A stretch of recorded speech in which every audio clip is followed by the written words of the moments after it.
белгіде болуы тиіс. Нарутоның ең үлкен әлсіздігі ол техникаларды меңгеруде өте нашар. Барлық 700 тарауда ол қолмен санайтындай санаулы ғана техникаларды қолданды.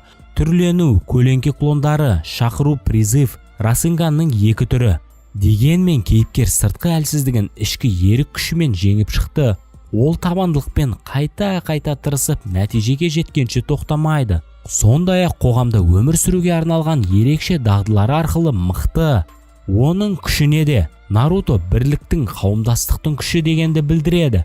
Оның барлық мықты техникалары басқа тіршілік иелерімен байланыс арқылы ашылды. Бақалармен санин режимі, ал құйрықтаңдармен кюби режимдері түрлі чакра түрлері. Нарутоның ең үлкен әлсіздігі тағы да Саски арқылы айқындалады.